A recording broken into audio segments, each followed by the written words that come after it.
नमस्कार.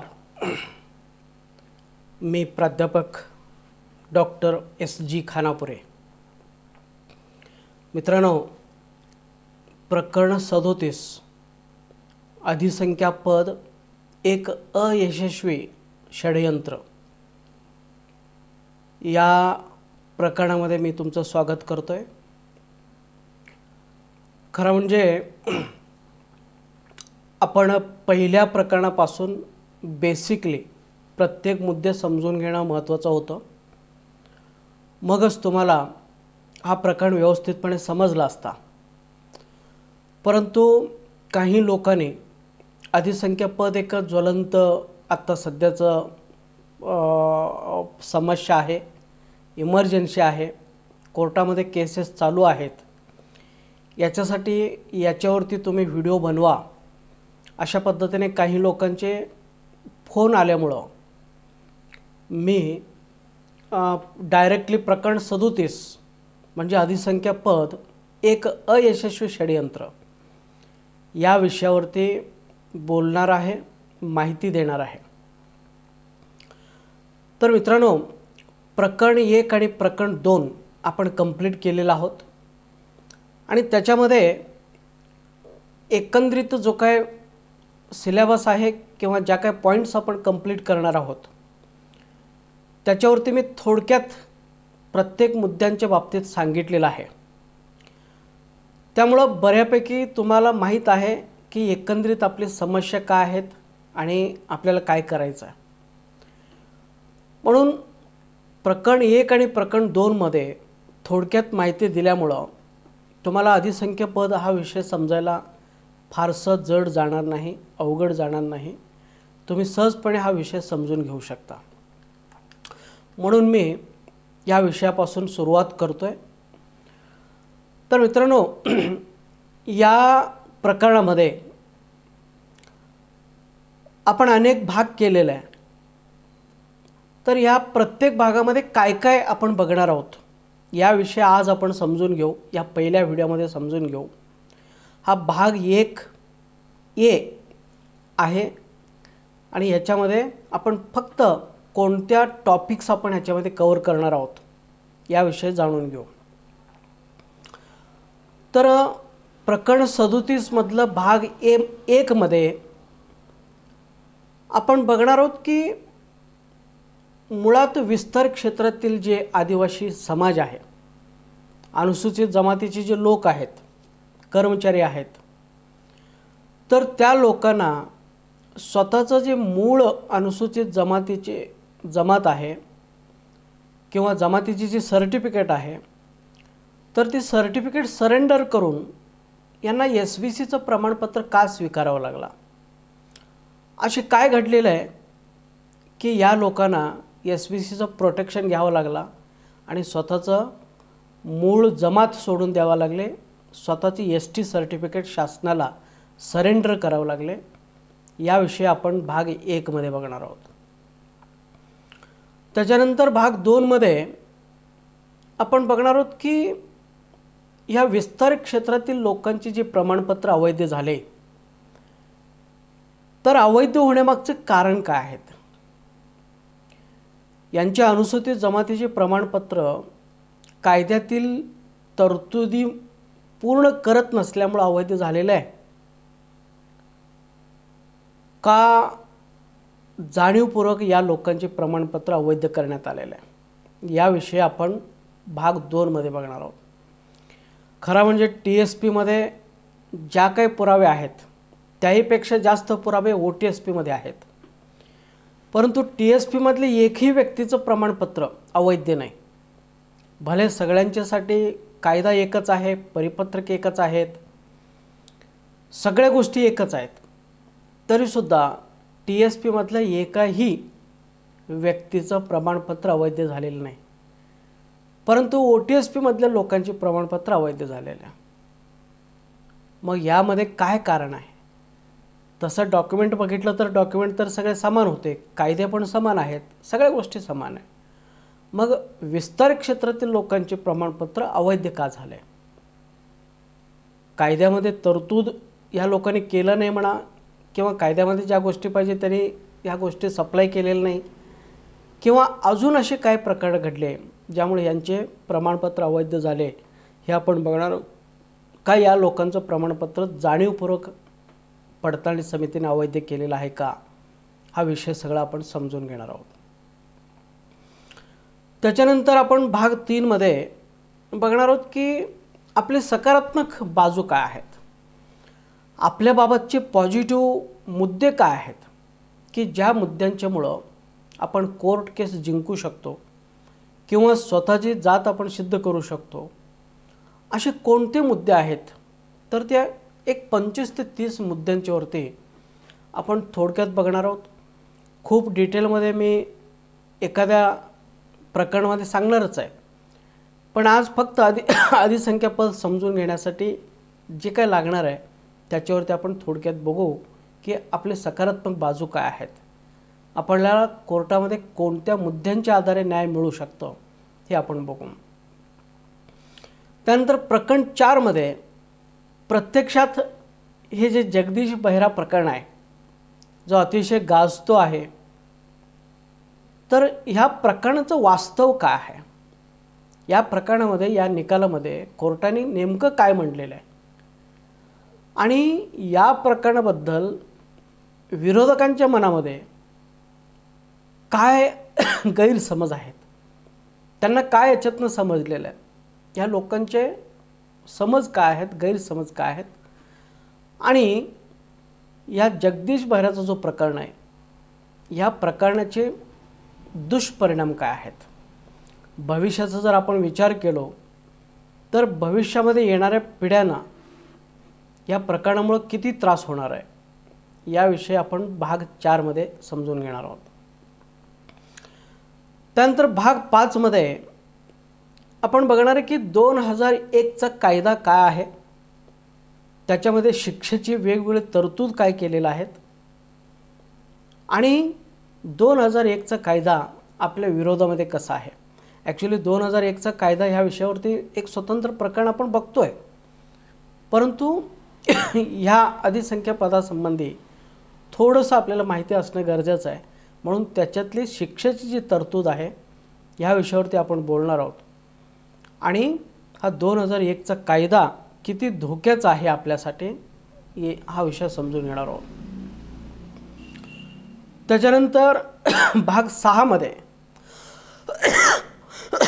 आपण बघतोय की शासनाने, राज्य शासनाने अधिसंख्या पद का निर्माण केलेलं आहे, कशामुळे निर्माण केलेलं आहे, त्याचे मागचे कारणं काय आहेत, आणि अधिसंख्या पद हे आपल्यासाठी चांगलं आहे की वाईट आहे, आपल्या सपोर्टमध्ये आहेत की विरोधामध्ये आहेत, तर हे अधिसंख्या पदाचं महत्त्व किती आहे, ह्या विषयावरती आपण अधिसंख्या पद ह्या हेडिंगखाली भाग 6 मध्ये बघणार आहोत. त्यानंतर भाग 7 मध्ये की शासनाने ह्या जगदीश बेहराचं प्रकरण असू दे किंवा अधिसंख्या पद असू दे किंवा विरोधकांनी कोर्टामध्ये जी याचिका दाखल केलेली आहे ह्या विषय असू दे, किंवा ज्या लोकांना अधिसंख्या पदावरती ठेवलं गेलेलं आहे तर अशा लोकांचं प्रमोशनचं काय, पेन्शनचं काय, किंवा इतर फॅमिली जी काय फॅसिलिटीज आहेत तर त्याच्याबद्दल काय करायचं, याचा विचार करून, अभ्यास करून, संशोधन करून शासनाला रिपोर्ट सबमिट करण्यासाठी शासनाने एक अभ्यास गट तयार केलेला आहे. तर या अभ्यास गटाचे कार्य काय आहेत, त्याचे अधिकार काय आहेत, कायद्यामध्ये ह्या अधिकार गटाला किती महत्त्व आहे, आणि जर आपल्याला निवेदन द्यायचं झालं तर या अभ्यास गट जो आहे, अभ्यास गटाला कोणत्या मुद्द्यांच्या आधारे आपण निवेदन दिलं पाहिजे, त्यामध्ये कोणते मुद्दे आपण इन्क्लूड केलं पाहिजे, कोणते डॉक्युमेंट जोडले पाहिजे, कोणते जजमेंट जोडले पाहिजे, आणि हे जे काय अभ्यास गट आहे, अभ्यास गट आपल्या बाजूने पॉझिटिव्ह निर्णय देईल की नेगेटिव्ह निर्णय देईल, आणि त्याने दिलेला निर्णय जो आहे आपल्याला कायमस्वरूपी लागू पडेल का तात्पुरतं राहील, किंवा त्यांचा निर्णय कोर्टामध्ये टिकणार आहे की नाही टिकणार याच्यावरती आपण भाग 7 मध्ये समजून घेऊ. त्यानंतर भाग 8 मध्ये आपण बघणार आहोत की शासनाने हे अधिसंख्य पद देऊन अगदी 15-20 वर्ष नोकरी करणाऱ्या लोकांना 11 महिन्याचे तात्पुरते स्वरूपाचे एक अधिसंख्य नावाचे पद निर्माण करून या लोकांनी किती अन्याय केलेला आहे. अन्याय करत असताना काय काय मुद्दे त्यांनी फॉलो केलेले नाही याबद्दल आपण भाग 8 मध्ये बघणार आहोत. त्यानंतर भाग 9 मध्ये ठीक आहे, आता आपल्याला अधिसंख्य पद दिलेलं आहे आणि ते आपण घेतलेलं आहे, तर आत्ता काय करायचं. आत्ता आपण संरक्षण मागायचं, SBCच्या संरक्षणासाठी कोर्टामध्ये फाईट करायचं आहे का मूळ अनुसूचित जमाती सिद्ध करण्यासाठी आपण तयार राहायचं आहे, ह्याच्यावरती आपण छानपैकी समजून घेऊ. त्याच्यानंतर भाग 10 मध्ये की आपण बघणार आहोत की जर आपल्याला संरक्षणच पाहिजे असेल, अधिसंख्या रद्द करून SBCचं संरक्षण जर पाहिजे असेल, किंवा आपल्याला जर काय समजा काही लोकांना जात सिद्ध करायचं असेल, मूळ जात सिद्ध करायचं असेल, तर अशा वेळी त्यांच्या वकील मंडळींनी न्यायालयामध्ये कोणकोणत्या मुद्द्यांच्यावरती युक्तिवाद केला पाहिजे, युक्तिवाद करताना कोणकोणते डॉक्युमेंट्स त्यांनी जोडले पाहिजे, कोणकोणते जजमेंट्स त्यांनी जोडले पाहिजे. आणि महत्त्वाचं म्हणजे या 40 वर्षापासून आपल्यावरती जो अन्याय होतो, आपले प्रकरण जे जाणीवपूर्वक अवैध करतात, तर याबद्दल आपण कोर्टाच्या समोर कशा पद्धतीने मांडणी करायला पाहिजे, आपल्यावर होत असलेला अन्याय कोर्टासमोर कशा पद्धतीने निदर्शनात आणलं पाहिजे, याबद्दल आपण प्रकरण 10 मध्ये समजून घेणार आहोत. खरं म्हणजे फक्त आपण टेक्निकल पॉईंटने SBCचं प्रोटेक्शन जर घेतलं तर त्याला फारसा अर्थ राहणार नाही. 1-2 वर्ष आपण जॉब करू, पण आपल्या त्या SBC बरोबर आपले मूळ अनुसूचित जमात पण निघून जाणार आहे, आपली नोकरी पण जाणारच आहे, पेन्शन मिळेल याची गॅरंटी नाही. आणि महत्त्वाचं म्हणजे आपण अनुसूचित जमातीचे असतानासुद्धा आपल्या पिढ्यांना, भविष्यामध्ये येणाऱ्या सगळ्या पिढ्यांना, जोपर्यंत रिझर्वेशन आहे तोपर्यंत त्यांना अनुसूचित जमातीची कुठलीही लाभ मिळणार नाही. आणि म्हणून की व संरक्षण स्वीकारायचं SBCचं का मूळ जात सिद्ध करायचं आहे. आणि काही करत असताना, संरक्षण स्वीकारत असतानासुद्धा की कोर्टासमोर वकील मंडळींनी काय काय बोललं पाहिजे, कोणत्या मुद्द्यांच्यावरती स्ट्रेस दिला पाहिजे आणि कोणते डॉक्युमेंट जोडले पाहिजे. आणि मूळ जात सिद्ध करताना मग त्यावेळी कशा पद्धतीने युक्तिवाद केला पाहिजे आणि कोणकोणते डॉक्युमेंट जोडले पाहिजे. आणि न्यायालयाच्या समोर आपल्यावर होत असलेला अन्याय किंवा आपले प्रकरण जे जाणीवपूर्वक अवैध केले जातात याच्याबद्दल कशा पद्धतीने सगळं स्पष्ट केलं पाहिजे किंवा त्यांच्या न्यायालयाच्या निदर्शनात आणून दिलं पाहिजे, ह्यावरती आपण प्रकरण 10 मध्ये व्यवस्थितपणे समजून घेऊ. त्यानंतर प्रकरण 11 मध्ये आत्ता जे सध्या निकाल चालू आहे किंवा कोर्टामध्ये जे काय याचिका दाखल केलेल्या लोकांनी त्याच्यावरती युक्तिवाद चालू आहेत, 2-3 तारीख येऊन गेलेल्या आहेत, तर अंतिम निकाल काय होऊ शकेल. आत्ता चालू असलेले जे निकाल आहेत त्याच्यामध्ये अंतिम निकाल काय होऊ शकेल, कोर्टामध्ये काय काय घडामोडी घडू शकतात, ज्या लोकांची प्रकरण अवैध झाले त्यांचं काय होईल, ज्या लोकांनी प्रकरण पाठवलेच नाही त्यांचं काय होईल, ज्यांना कोर्टाने संरक्षण दिलेलं आहे त्यांचं काय होईल, ज्या लोकांना आधीच नोकरीतून कमी केलं होतं पुन्हा त्यांनी 4.2 प्रमाणे घेतले त्या लोकांचं काय होईल. तर आणि काही लोकांना तरी ओपनमध्ये असतानासुद्धा नोकरीला ओपनमध्ये लागले आणि फक्त कोळी किंवा अनुसूचित जमातीतील आडनाव किंवा जात असल्यामुळं अशाही लोकांना ह्या लोकांनी अधिसंख्य पद दिलेलं आहे. तर या सगळ्यांच्या बाबतीत कोर्टामध्ये काय जजमेंट येऊ शकतं, निकाल काय लागू शकेल, याच्यावरती आपण प्रकरण 11 मध्ये बघू.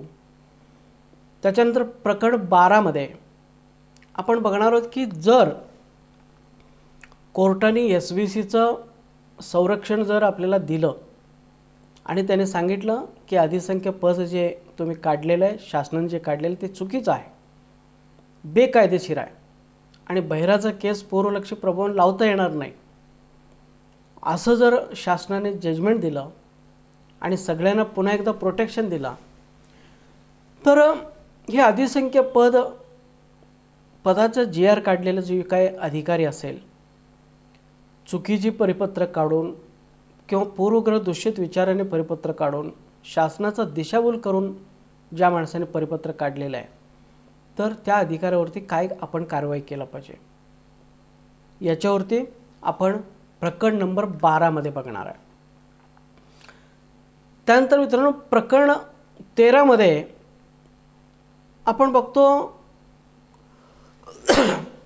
की माननीय न्यायालयाने जर समजा दुर्दैवाने, असं होत नाही पण दुर्दैवाने आपल्या विरोधामध्ये निकाल दिला आणि त्याने सांगितले की वा तुम्हाला संरक्षण देता येणार नाही, तुमचे प्रमाणपत्र अवैध झालेले आहे आणि बहिराचं प्रकरण जो आहे तो पूर्वग्रह दूषित आपलं रेट्रोस्पेक्टिव्ह इफेक्टने लावावं लागणार आहे, असं जर मान्य हायकोर्टाने सांगितलं आणि सगळ्यांना अधिसंख्य पद जर त्याने दिले, SVCचं प्रोटेक्शन जर समजा नाकारलं आणि अधिसंख्या पद संपल्यानंतर जर आपल्याला आपली नोकरीच गमावं लागत असेल, तर अशा प्रसंगामध्ये आपण काय केलं पाहिजे, अशा प्रसंगामध्ये की आपण कशा पद्धतीने फाईल सबमिट केला पाहिजे, याचिका पुनर्याचिका आपण सबमिट केला पाहिजे, ह्या विषयावर आपण भाग 13 मध्ये बघणार आहे. त्यानंतर भाग 14 मध्ये आपण बघतो की आपले मूळ अनुसूचित जमाती जे आहे ते जर काही लोकांना सिद्ध करायचं असेल तर त्या लोकांनी कोणत्या डॉक्युमेंट्स लावायला पाहिजे, स्वतःचे कुटुंबातील डॉक्युमेंट्स सहित तुम्ही महाराष्ट्र लेवलचे कोणते डॉक्युमेंट लावायला पाहिजे, तुम्ही जिल्हा लेवलचे कोणते डॉक्युमेंट लावायला पाहिजे, तालुके लेवलचे, तुमचे गाव लेवलचे कोणते डॉक्युमेंट असायला पाहिजे, तुम्ही मानववंशशास्त्रज्ञ, गॅझेटियर्स, सेन्सस रिपोर्ट्स याच्याबरोबर कोणकोणते जजमेंट्स तुम्ही लावायला पाहिजे आणि इतर कोणते असे पुरावे आहेत की ज्या पुराव्यावरनं असं सिद्ध होतं की तुम्ही लोक हे OBC मधले कोळे नसून ST मधले कोळे आहात. तर असे कोणते डॉक्युमेंट्स लावायला पाहिजे की जेणेकरून मला माझी मूळ जात सिद्ध करता येईल, कारण SVC प्रोटेक्शन मिळतच नसेल, जात पण जाणार आहे, नोकरी पण जाणार आहे, पुढच्या सगळ्या आपले कुटुंबसुद्धा संपणार आहेत. असं जर होत असेल तर जात सिद्ध केल्याशिवाय पर्याय नाही आणि प्रत्येकाने तो प्रयत्न केलाच पाहिजे, 100% प्रत्येकाने केला पाहिजे. आणि त्यावेळी कोणकोणते डॉक्युमेंट जोडले पाहिजे आणि कसा युक्तिवाद केला पाहिजे याच्या संबंधी आपण भाग 14 मध्ये फार थोडक्यामध्ये बघणार आहोत.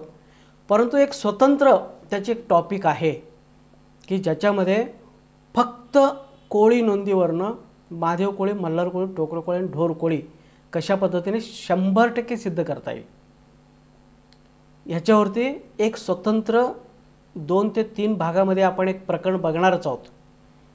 परंतु इथं एकदम थोडक्यामध्ये तुम्हाला सांगितलं जाईल की जात सिद्ध करायचंच असेल तर काय करायचं. आणि जर समजा कोर्टाने जर ताबडतोब जर अशा पद्धतीने आपल्या विरोधामध्ये जर निकाल दिला तर लगेच ते टॉपिक तुम्हाला यूट्यूबवरती पाठवण्यात येईल आणि त्या पद्धतीने तुम्ही डॉक्युमेंट्स कलेक्ट करून तुम्ही पुन्हा एकदा याचिका दाखल करू शकता जात सिद्ध करण्यासाठी आणि 100% सिद्ध करता येतं. त्याच्यानंतर आपण भाग 15 मध्ये बघणार आहोत की जगदीश बहिराचा निकाल तरी लागलेला आहे आणि ते कधीही पूर्वलक्षी प्रभावाने लागू शकत नाही, होऊ शकत नाही. म्हणून आत्ताची पिढी जी आहे, आत्ताच्या पिढ्यांना त्याचा काही इफेक्ट होणारच नाही आहे. प्रत्येकाची नोकरी वाचणार आणि प्रत्येक माणूस व्यवस्थितपणे तो रिटायर होणार, पेन्शनसुद्धा मिळणार. हे जरी सत्य असला, 99% सत्य असला तरी जगदीश बहिराचा निकाल तसं बघितलं तर खूप डेंजर आहे, भविष्यातील पिढ्यांच्यासाठी अतिशय डेंजर आहे. कारण कोणी असू दे, तुम्ही SBC असा, ST असा, SC असा, NT असा, OBC असा, कोणी असा, तुमचं जर प्रकरण अवैध झाला तर 2001च्या कायद्याप्रमाणे शिक्षेची तरतूद ह्याच्यामध्ये होऊ शकते की तुमचे सर्टिफिकेट काढून घ्या, तुमच्या डिग्र्या काढून घ्या, तुम्ही घेतले लाभ घ्या, परत घ्या, त्यानंतर तुम्हाला 2000 ते 20,000 रुपये दंड करा, 2 वर्ष ते 2 महिने ते 2 वर्षापर्यंत कैद करा. असे जे काय तरतूद 2001च्या कायद्यामध्ये केलेलं आहे तर ती जगदीश बहिराच्या निकालातून होऊ शकतं. म्हणून एक अतिशय डेंजर अशा पद्धतीचे सर्व कॅटेगरीसाठी हा निकाल आहे. फक्त ST मधलंच लोकांसाठी नाही आहे, ते कुठलंही तुम्ही घ्या, SBC घ्या, OBC घ्या, कुठलंही घ्या, प्रकरण अवैध झालं म्हटलं की ह्या 2001चा कायदा जो आहे ना इथं लागू होऊ शकतं जगदीश बहिराच्या निकालाच्या माध्यमातून. म्हणून मित्रांनो, भविष्यातील पिढी वाचवायचं असेल तर आपल्याला हा जगदीश बहिरा निकाल जो आहे त्याच्या विरोधात अपील करावंच लागणार आहे हायर बेंचकडं. आणि त्यामध्ये आपण फक्त ज्यांच्यासाठी तुम्ही निकाल दिलेले त्यांच्यासाठीच मर्यादित ठेवा आणि भविष्यातल्या पिढ्यांच्यासाठी हे लावता येणार नाही. अशा पद्धतीने आपण थोडंसं युक्तिवाद करून आपल्याला हा जो प्रकरण आहे त्याला सॉफ्ट करावा लागणार आहे. त्याच्यानंतर प्रकरण भाग 16मध्ये आपण बघणार आहोत की पेन्शनधारक जे आहेत त्यांनी काय करायचं. ॲक्च्युअली मित्रांनो, जे रिटायर्ड झाले त्यांनासुद्धा ह्या लोकांनी अधिसंख्य पद दिलेलं आहे आणि त्यांचं पेन्शन अडवलेलं आहे. तसे कायद्यामध्ये पेन्शन अडवण्याची तरतूदच नाही. कुठल्याही कारणाने पेन्शन अडवता येत नाही. अगदी भले काही होऊ दे, एकदा तो रिटायर झाला तर त्याचं कुठल्याही कारणाने पेन्शन अडवता येत नाही. भले तो चोरी करू दे, बलात्कार करू दे किंवा आणखीन काही अपराध करू दे किंवा त्याची जाती सर्टिफिकेट अवैध होऊ दे, काही होऊ दे, त्याची पेन्शन थांबवता येत नाही अशी कायद्यामध्येच तरतूद आहे. आणि ह्याच्यावरती सुप्रीम कोर्टाचे जजमेंट्स आहेत, बरेचसे जजमेंट्स आहेत. आणि ते जजमेंट्स कोणते आहेत आणि ते काय म्हणलेले त्याच्यामध्ये ह्या विषयावर आपण बघू. परंतु जे पेन्शनधारक आहेत त्यांनी निश्चिंत राहा की तुमचं थोडं जरी आत्ता जरी तुमचं पेमेंट थांबलं असलं तरी तुमचं पेमेंट आज न उद्या हे निश्चितपणे मिळणारच आहे, ते द्यावंच लागतं. कायद्यामध्ये तशी तरतूदच आहे. त्याच्यानंतर आणि तुम्ही लोकांनी हे अधिसंख्य पद किंवा ह्या व्हॅलिडिटी इनव्हॅलिडिटी ह्याच्याबद्दल काहीच विचार करू नका. ह्याच्याशी आणि तुमचं पेन्शनचे काही संबंध नाही आहे. एक 4-5 असे जजमेंट्स आहेत, त्या सरळ सुप्रीम कोर्टाने सांगितलं कुठल्याही कारणाने तुम्हाला ते अडवता येणार नाही. पेन्शन हे त्यांचा मूलभूत अधिकार आहे, हक्क आहे आणि मूलभूत हक्क तुम्हाला डावलता येणार नाही. जे काही तुम्हाला तपासायचं असेल तो जॉबमध्ये असताना, नोकरीत असताना तपासायचं आहे. आणि एकदा तो नोकरीतनं बाहेर पडला तर त्याला तुम्ही तपासता येणार नाही. अशा पद्धतीने बरेचसे जजमेंट्स आहेत. त्यामुळे मित्रांनो, पेन्शनधारक निश्चिंत, सगळ्यांनीच निश्चिंत राहायचं, कोणाला काहीच होणार नाही. जे SBC स्वीकारले ऑलरेडी त्यांना कोणाला काहीच होणार नाही, हे तुम्ही निश्चिंत राहा. त्याच्यानंतर भाग 17मध्ये आपण बघतोय की अधिसंख्येबाबत आपल्या समाजामध्ये काही गैरसमज आहेत. अगदी TSP मधल्या लोकांच्यामध्ये सुद्धा गैरसमज आहेत आणि OTSP मधल्या लोकांच्यामध्ये सुद्धा गैरसमज आहेत. तर हे गैरसमज काय आहेत हे आपण समजून घेणार आहोत.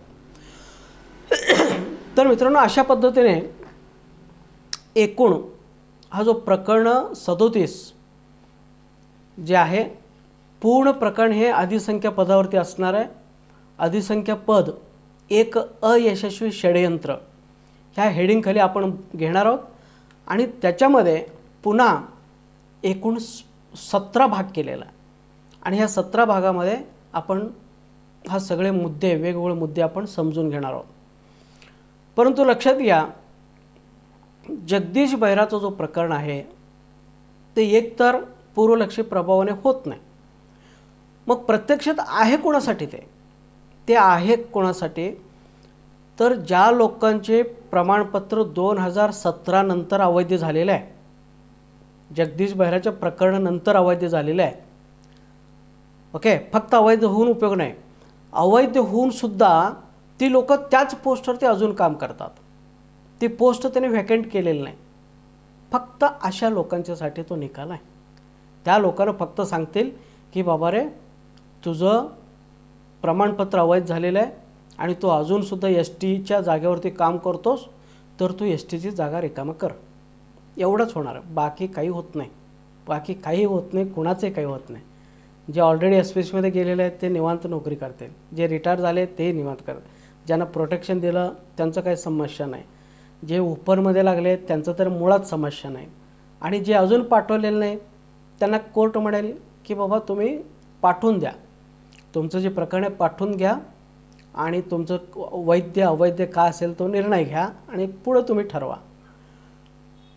आणि ज्यांचं पेंडिंगमध्ये आहे त्यांना सांगितलं जाईल की काय असेल ते त्यांची 3 ते 6 महिन्यावर तुम्ही निकाल द्या आणि त्यानंतर आपण बघू, असं होणार आहे. त्यामुळे बाकीचे कुणाचंही काही होणार नाही, ज्यांचं इनव्हॅलिड झालं त्यांचंही काय होणार नाही आणि जे पाठवलंच नाही त्यांचंही काय होणार नाही. फक्त होणार कोणाचं आहे, 2017 नंतर ज्यांचे प्रकरण अवैध झाले परंतु अजूनसुद्धा त्याच पोस्टवरती काम करतात, अशांनाच फक्त सीट रिकामा करावं लागणार आहे. अर्थात हे केव्हा घडणार आहे, आपली वकील मंडळी व्यवस्थितपणे मांडणी केला पाहिजे. फक्त किरकोळ कुठलं तरी टेक्निकल मुद्दा घेऊन जर तुम्ही मांडणी करत असाल तर ती प्रश्न सुटणार नाही, कदाचित ती वेगळं पण निकाल लागू शकतो.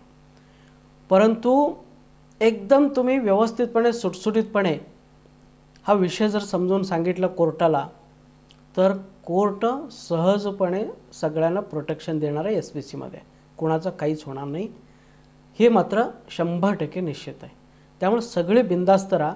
फक्त मी तर म्हणेन की तुमचं कोर्ट तरी व्हॅलिडिटी देणारच आहे आणि तुमचे सगळ्यांचे 4-5 वर्ष नोकरी राहिलेली आहे, पण तुम्ही लोकांनी कास्ट सर्टिफिकेट म्हणजे मूळ अनुसूचित जमातीचे दावा दाखल करण्यासाठी पुन्हा याचिका दाखल करा. ओके, कसंही तुम्ही याचिका दाखल करून 1-2-3 वर्षामध्ये तुम्ही रिटायरच होणार आहे, तुमचं काय फार मोठं नुकसान होणार नाही, पण पुढची तुमचे जे कुटुंब असतील, कुटुंबातले मेंबर्स असतील त्यांच्यासाठी तो चांगला होणार आहे. आणि ते कशा पद्धतीने सिद्ध करायचं तो आपण एका स्वतंत्र प्रकरणामध्ये बघणार आहोत. त्यामुळे त्या डॉक्युमेंट्स घ्या आणि तुम्ही सिद्ध करण्यासाठी ॲक्च्युली प्रयत्न करा, मगच आपलं हित आहे त्याच्यामध्ये. फक्त 2-3 वर्षाच्या नोकरीसाठी आपण एस पी सीवरती राहिलो आणि रिटायर झालो तर आपल्यामुळं भावी पिढी सगळं संपणार आहे, हा एकच तुम्ही समजून घ्या, असं मला म्हणायचं आहे. तर मित्रांनो, या पद्धतीने आपण हा प्रकरण बघणार आहोत. आजच्या या व्हिडिओमध्ये फक्त आपण एक इंट्रोडक्शन बघणार आहोत की नेमकं काय काय शिकणार आहोत. खरं म्हणजे आपण पूर्वी काही व्हिडिओज टाकलेले आहे, 8-10 व्हिडिओज टाकलेले आहे, त्या व्हिडिओना खूप कमी रिस्पॉन्स आहे, फक्त 400-500 लोक बघितलेले आहेत. खरं म्हणजे हजारोंच्या संख्येने लोक आत्तापर्यंत बघायला पाहिजे होते, का बघत नाही मला माहीत नाही.